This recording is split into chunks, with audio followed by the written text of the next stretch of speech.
Querido Jesus, lerei agora as páginas da tua vida, que elas me levem a te amar cada vez mais e que tuas palavras firam o meu coração e me levem a mudar de vida.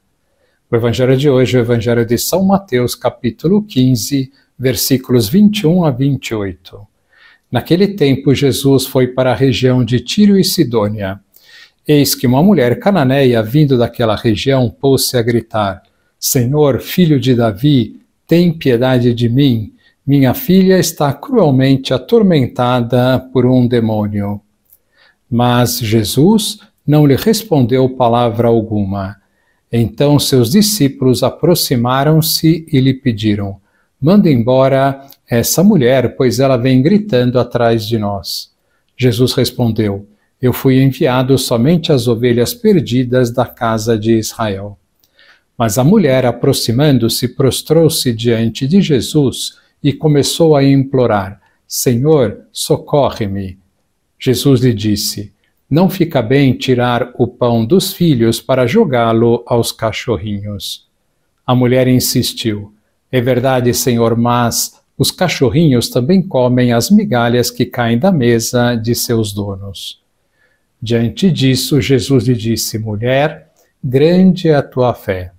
Seja feito como tu queres. E desde aquele momento sua filha ficou curada. Palavra da salvação. Glória a vós, Senhor.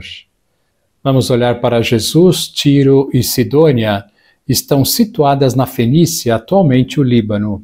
Estas cidades estavam localizadas ao norte da Galileia, aproximadamente entre 65 e 95 quilômetros de Cafarnaum. Ou seja, elas eram cidades pagãs fora do território de Israel. Por isso, Jesus dirá à moça que pede um milagre para sua filha que ele veio para resgatar, em primeiro lugar, as ovelhas perdidas da casa de Israel. Mas esta mulher, cheia de fé, insiste e arranca o milagre de Jesus. Vemos nesta mulher as 4 características da boa oração de petição: fé, humildade, confiança e perseverança. Fé, apesar de não ser judia, acreditava no poder de Jesus. Humildade, considerou-se sem nenhum constrangimento como um cachorrinho que pega as migalhas dos donos.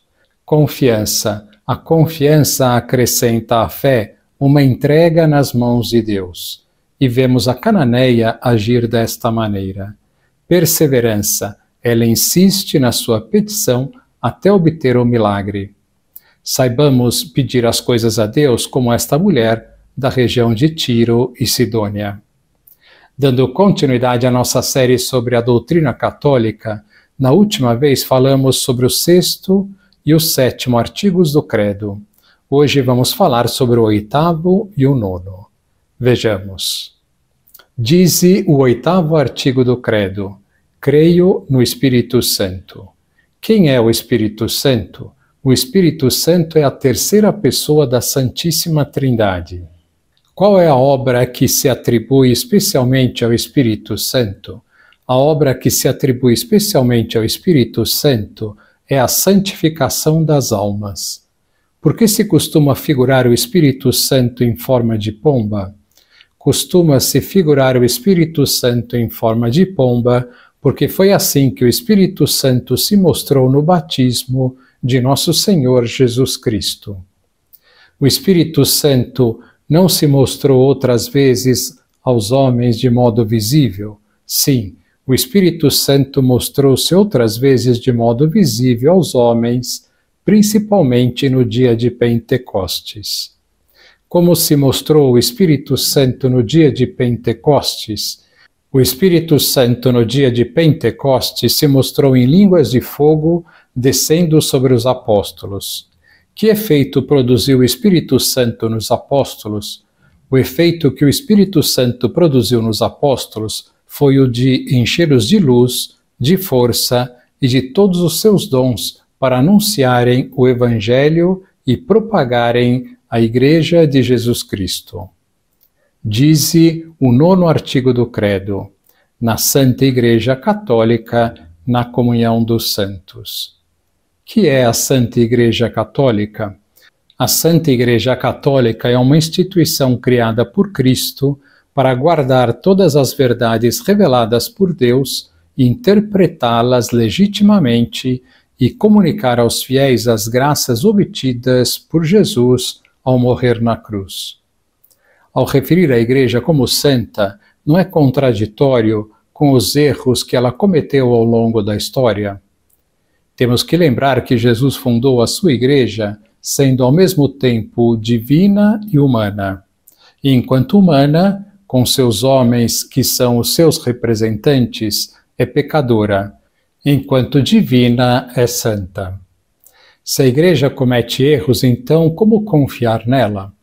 Na verdade, quem comete erros é a parte humana da Igreja. Deus, através da assistência do Espírito Santo, zela para que nada do que é importante seja alterado pelos homens.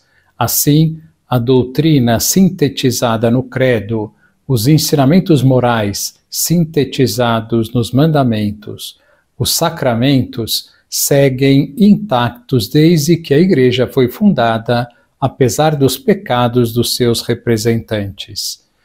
Se Deus não zelasse para que estas realidades, que são os meios para a nossa salvação, não fossem alterados, seria uma falta de amor para com seus filhos, que nasceriam ao longo dos séculos, ao privá-los destes meios. Quem fundou a Igreja?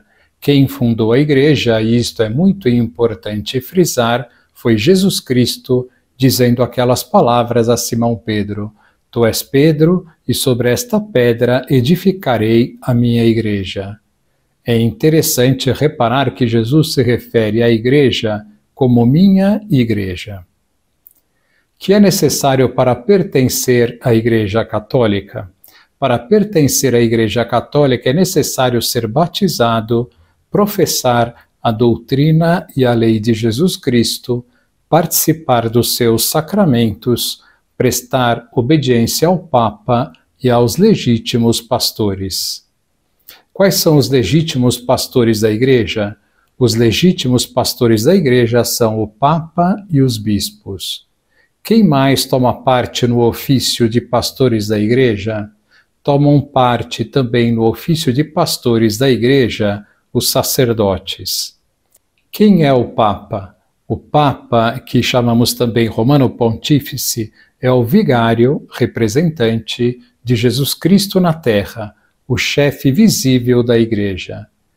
Quando o Papa é um legítimo representante da Igreja? O Papa é um legítimo representante da Igreja quando ele é eleito pelo conclave de modo legítimo. O Papa é infalível? Sim, o Papa, em determinados pronunciamentos, é infalível. Quando é que o Papa é infalível? Quando ele faz um pronunciamento ex cátedra. E o que é um pronunciamento ex cátedra? É quando o Papa, em comunhão com os bispos, afirma uma verdade de fé e de costumes como definitiva.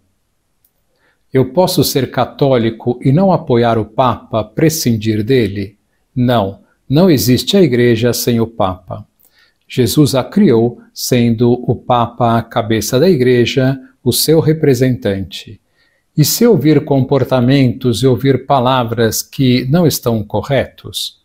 Mesmo assim, o Papa continuará a ser o Papa e devo aceitá-lo como representante de Cristo e obedecê-lo, desde que não proponha algo contrário aos ensinamentos de Deus. Quais são as obrigações dos católicos para com o Papa? As obrigações dos católicos para com o Papa são rezar por ele, venerá-lo, amá-lo, obedecê-lo. Quem são os bispos? Os bispos são os pastores dos fiéis nas dioceses que lhes são confiadas pelo Papa. De quem são sucessores os papas e os bispos? O Papa é sucessor de São Pedro, príncipe dos apóstolos. Os bispos são os sucessores dos apóstolos no poder ordinário de governar a Igreja. Quais são as obrigações dos fiéis para com os próprios bispos? Todos os fiéis são obrigados a venerar, amar e honrar o próprio bispo e prestar-lhe obediência em tudo o que se refere ao cuidado das almas e ao governo da diocese. Que é a comunhão dos santos? A comunhão dos santos é esta comunicação de bens espirituais entre os membros da Igreja. De modo concreto, a comunicação entre os fiéis das orações e boas obras. Que lição nós podemos tirar de hoje? Rezar mais pela Igreja, pelo Papa e por todos os seus representantes, para que sejam santos e se pareçam cada vez mais com Jesus Cristo.